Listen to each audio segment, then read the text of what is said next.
Bienvenue sur le plateau d'Interdit d'interdire, juste avant la grève du 5 décembre lancée par les syndicats qui protestent contre la réforme des retraites.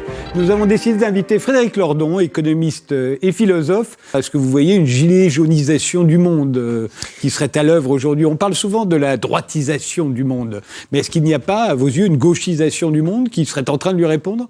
Ah, ça me paraît une hypothèse très vraisemblable, en effet. On le voit, par exemple, dans des pays capitalistes dits développés, etc. Je veux dire, la montée de Jeremy Corbyn au Royaume-Uni, celle de Bernie Sanders ou d'Elizabeth Warren aux États-Unis sont des signes. Alors maintenant, c'est vrai qu'il y a ce phénomène extrêmement impressionnant, un peu mystérieux, pas facile à analyser, de cette flambée, cette contamination de la flambée insurrectionnelle dans un nombre de pays qui tombent les uns derrière les autres et qui est proprement incroyable. Alors évidemment, c'est compliqué, vous savez, de tirer un dénominateur commun à travers des situations qui sont à chaque fois très différentes. Moi, j'essayais de réfléchir à ça, j'y arrivais pas bien, et puis à un moment, je me suis dit, mais en définitive, il y a peut-être deux idées centrales sous lesquelles on pourrait rassembler tous ces cas variés, et ces deux idées centrales, ça serait quoi? Ça serait justice et égalité. Vous faites rentrer là-dessous toutes les insurrections qui commencent, vous savez, par, en apparence, des peccadilles matérielles, mais qui font déborder le vase, la taxe WhatsApp par-ci, le prix des carburants par-là, le ticket de métro ailleurs, etc. Mais vous faites rentrer également des insurrections qui ont un autre caractère, qui revendiquent des droits proprement politiques, des réécritures de la Constitution, etc., etc. Alors j'allais dire comme à Hong Kong, bon...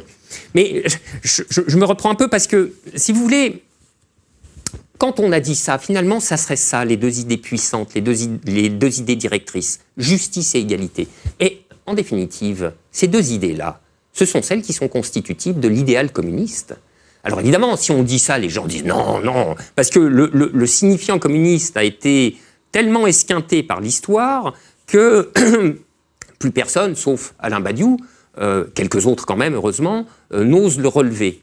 C'est toujours un problème d'ailleurs. Moi, que faire avec un signifiant qui a été à ce point bousillé? Est-ce qu'il faut le passer par pertes et profits, en prendre un autre? Au contraire, est-ce qu'il faut crânement le redresser, etc. Ce que je trouve un très beau geste. Hein. Moi, mais tactiquement, je sais pas trop. Donc, si vous voulez, je serais presque tenté de dire qu'il y a au moins l'amorce d'un désir communiste sans le savoir. Sans le savoir, j'y insiste. Si on leur disait, je pense que toutes ces populations protesteraient grandement. Et pourtant, la chose est, dans une certaine mesure. Mais d'une certaine façon, si on leur disait, comme vous venez de le dire, que ça passe à la fois par quand même des institutions, une collectivisation, ou en tout cas une socialisation, une coopérativisation, pour reprendre votre expression, généralisée du pays, une sortie de l'euro et une sortie de l'Europe, peut-être qu'effectivement, ils n'en voudraient pas non plus.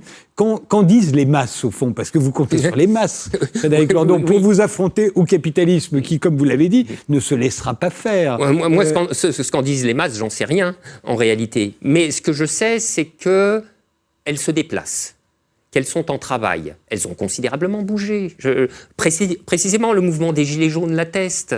C'est ça que j'ai trouvé absolument merveilleux et je dois vous le dire, émouvant dans ce mouvement qui a été, mais comme à chaque fois, renvoyé à la sauvagerie, à l'inhumanité. Vous savez, dès qu'un ordre, mais c'est une constante de l'histoire, dès qu'un ordre social est contesté dans ses fondements, les dominants n'ont pas d'autre empressement que de ramener les contestataires à l'inhumanité.